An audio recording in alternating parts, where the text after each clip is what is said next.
O fermento tem quantos anos aqui? Vocês têm 750 28. horas aqui de programa, né? Sim. 750. Na primeira hora, quem era esse fermento? Outra pessoa. Então, olha o teu tamanho. Então, quantas oitavas, quantas notas acima tu já tá?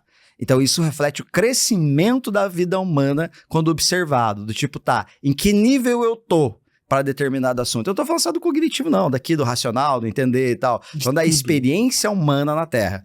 Então, quando eu pego a lei do 7, aí vem outras, metaforicamente, do 7, 7 pecados capitais, 7 maravilhas do mundo antigo, 7 hábitos das pessoas altamente eficazes, aí vai. O 7 também tem, as pessoas falam, um número cabalístico, né? Então, enfim.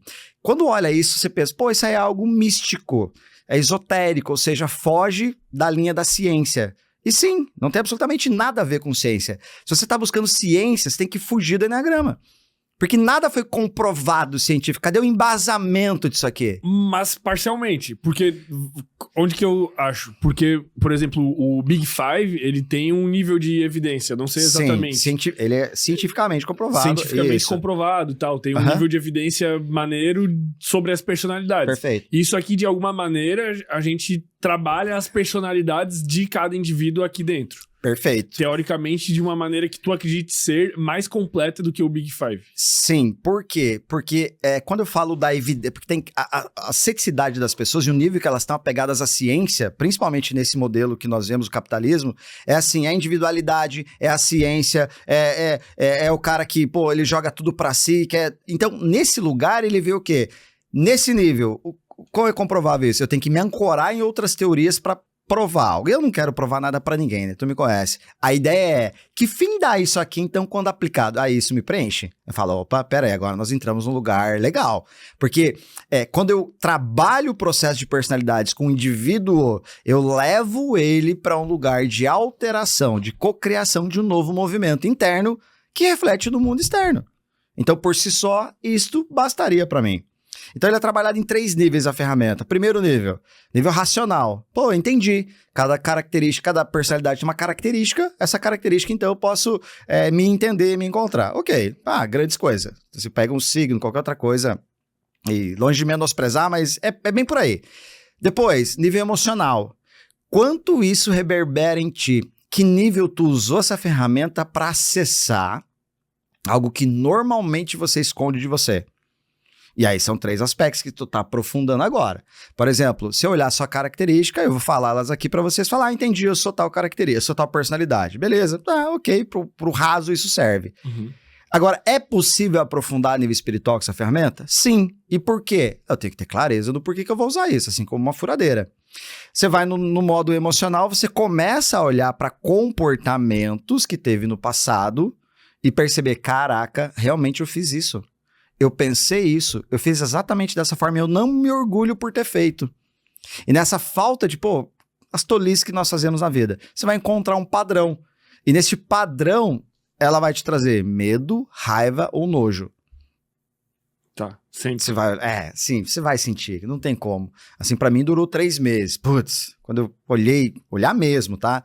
Não é assim, beleza, eu sou assim, racional, nível 1 ali de, beleza, você entendeu o que é a ferramenta. Você que aperta o botão, a furadeira gira. Ótimo. Furou a parede? Não furei. Pô, então, cara, aí não dá pra conversar contigo, né? Então, usou a nível emocional. Pô, legal.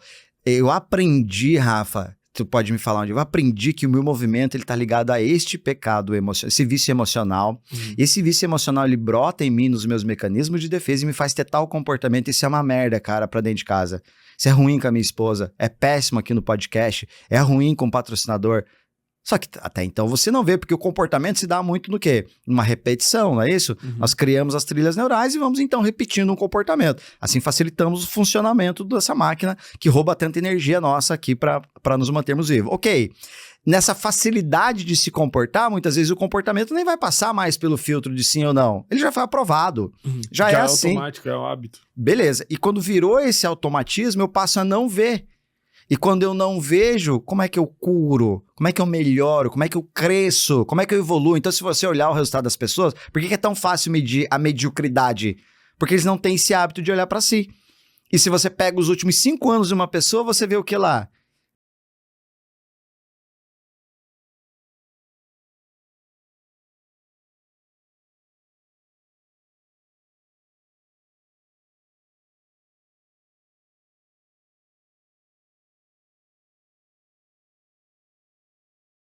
da esperança. A esperança é legal para a vida humana? Sim. Sem ela, nós não sobrevivemos ou entramos em depressão. Sempre eu preciso de uma imagem futura, então, para viver, para dar um mínimo de significado. E as pessoas se alimentam disso. Só que é fantasiosa.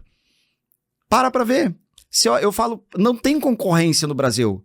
Eu treino quantos profissionais liberais não tem concorrência? O que há? Mediocridade. Então eles passam por um processo padronizado, muito parecido, e fazem daquela forma. E ao fazer daquela forma, eles entram o quê, então? No modelo de cópia. De mais um. Eu entendo o que tu quer dizer, mas a mediocridade, ela sempre vai existir. Vai. Porque é o que quer dizer a palavra, é a média. Ótimo. Então tu faz uma média do mercado. Só que o que eu entendo é que hoje o nível é muito baixo. Tipo, não existe uma sofisticação. Vamos supor que passe 1000 anos, né?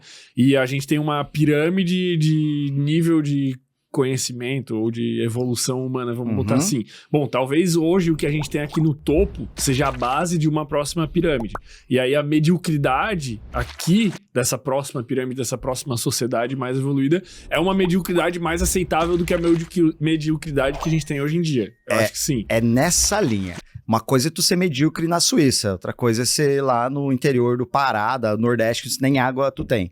Por isso que tem gente que faz um caminho inverso e se destaca. Exato. É por isso que muitas pessoas olham pra você e falam assim, caramba, o dia que eu chegar onde o fermento tá vai ser incrível. E você pode se olhar e achar que tu tá na mediocridade. Então, o que é o nosso processo, então? É olhar pro passado, compreender os movimentos que me levaram a ter os resultados. Olhar para o resultado é fácil. Olha pro teu ano. Quais resultados tu teve? Pega mês a mês agora. Quanto é que tu ganhou? Tu sabe. Então, beleza. Mas quais comportamentos me levaram a ter esse resultado, então? Onde que verdadeiramente eu podia ter ajustado ali? É um processo básico que nós deveríamos ter como melhoria contínua. É um processo de análise constante. De análise constante que tá revelado na tua personalidade. Tá. Porque cada uma delas vai ser guiada para um lugar que vai causar erros repetitivos. E você vai pegar agora o teu padrão. Eu entendi lá, a nível racional, entendi a minha personalidade. Beleza, tu para aí. Quero desenvolver. Tu vai pro segundo passo, emocional. Então tá, vamos fazer um trabalho? Vamos pegar teu ano aqui? Vai, beleza. Faturamento anual, faturamento mensal, semanal. Ok, chegamos no número. Vamos imaginar que a métrica seja faturamento, tá? Fiz atividade aqui, olhei quais comportamentos aqui tu deveria ter feito e não fez. Quais tu deveria não deveria ter feito e, no entanto, fez. O que eu tô colocando em xeque aqui? O nível de controle que tu tem sobre a tua personalidade. Que a capacidade que eu tenho de realmente tomar melhores decisões e não ser guiado por um processo automático. Então a palavra personalidade, ela deriva da palavra persona, né, do grego. Persona quer dizer o quê? Uma máscara. E essa máscara, quando nós nascemos, ela não existe em nós, porque não há necessidade de existir. Nós somos ali defendidos por todo um processo inconsciente. Então, o cérebro, de maneira tão inteligente, ele nos faz lembrar quando tínhamos 1 ano de idade lá, tendo que... cagando nas calças, fazendo...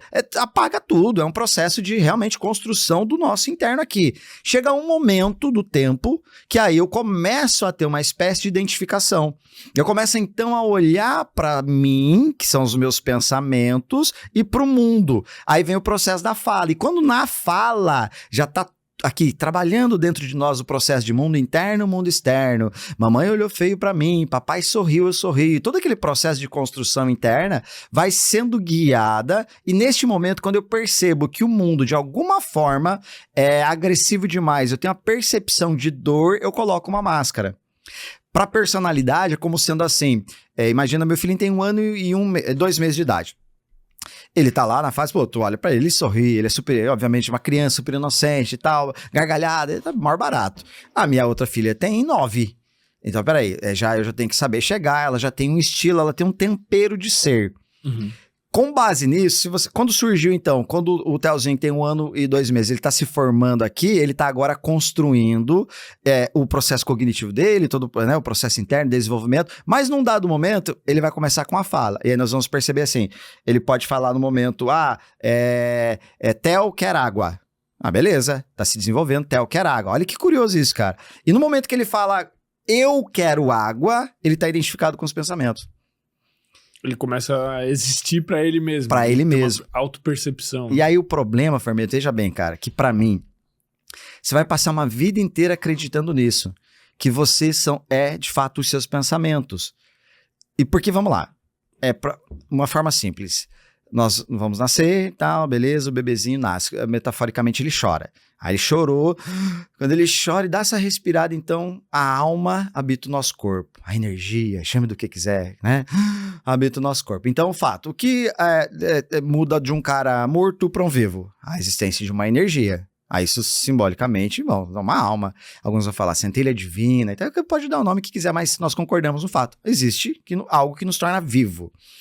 Este elemento, então, incutido em nós, ele se aposta de um veículo, que é o nosso corpo. Então eu estou dentro de algo, eu tenho um corpo. Esse corpo tem alguns acessórios, um coração e uma mente. E esse corpo se desenvolve. E eu vou ficando cada vez com mais habilidades para seguir a minha jornada. De qual jornada que nós estamos falando, esquecendo de fato quem somos através da não identificação dos pensamentos? Não sei. Você consegue? Uma jornada de evolução. Você começa a perceber que é uma boa reflexão, cara, para sair desse modelo automático, assim, do tipo... Porque, vamos lá, 2 formas que eu tenho de ver o mundo, bem pragmática, que eu vivi muito. Primeira delas, cara, beleza, eu tenho corpo, tenho uma mente, seja o que for, nem parar pra pensar nisso, mas qual que é a próxima meta, então? O que a gente pode fazer aqui? Como é que eu abro minha primeira empresa lá com 25 anos de idade? Depois vou pra Fundação Americana, depois, agora venho pra Floripa. Eu posso dar conta de explicar esse racionamento do jeito que eu quiser, porque a nossa mente conta a história que nós quisermos. Inclusive, a gente é muito bom pra contar história, não é isso? Pra justificar nossos comportamentos.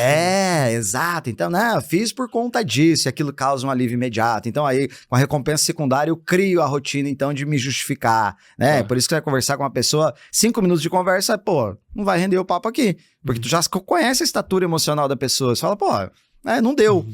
Quando eu entendo, então, que eu tenho essa justificativa dentro de um processo de identificação com algo que me contaram ser, eu percebo que muitas vezes eu tô dentro de um corpo preso a uma narrativa e a um veículo que tomou conta de todo o processo, que é a minha mente. Tá, mas então qual seria o objetivo ignorando isso? Boa. 2 formas de ver a vida. Uma delas é dentro desse processo. Tipo, o mundo existe, o mundo é material, ok? Eu desde pequeno escuto, você quer ser alguém na vida, tu estuda. Se você estudar, tu vai ter emprego. Tendo um emprego ou montando sua empresa, tu vai ter dinheiro. O dinheiro é a seiva do mundo material, tu vai dar conta de viver a sua vida, realiza seus sonhos, assim que o corpo parar de funcionar, tu morre. Tá. Beleza. Não precisa nem dizer que é assim que a maioria das pessoas enxerga a vida, não é isso? Beleza. E a outra forma? Peraí, dentro de mim existe o quê mesmo? Teoricamente, na tua perspectiva, uma alma. Isso. Então, se existe uma alma, o que eu tô fazendo aqui? E aí a gente volta lá pra filosofia. As perguntas filosóficas daqui, dificilmente se chegará a uma resposta. E é curioso, cara, isso me dá assim, porque o homem, com toda a capacidade dele, ele é o único ser que não sabe o que veio fazer aqui. Posso te dar a minha perspectiva? Vai, manda bala. Existe a vida por algum motivo que não sabemos a resposta. E a vida tem um motor que a gente também não entende a resposta, que ela tem a vontade, o ímpeto de se perpetuar, né? A vida quer continuar viva. Então eu tenho sempre esse instinto de me defender, e todos os seres vivos têm de alguma forma, e o instinto de me perpetuar por algum motivo. É o motor que rege a vida, esse, que esse a gente não sabe a resposta. Por algum motivo aleatório, os seres humanos se desenvolveram de tal forma que eles criaram uma capacidade de comunicação que permitiu uma perpetuação do conhecimento de uma maneira transgeracional muito forte, que fez com que a espécie ela não só mais evoluísse do ponto de vista biológico, de o ambiente está selecionando e sei lá, a árvore é alta e o cavalo virou uma girafa ao longo dos milhares de anos, mas a gente começou a evoluir muito pelo desenvolvimento de ferramentas, pelo desenvolvimento de tecnologia, por essa capacidade de comunicação que fazia com que a gente passasse o nosso conhecimento adiante.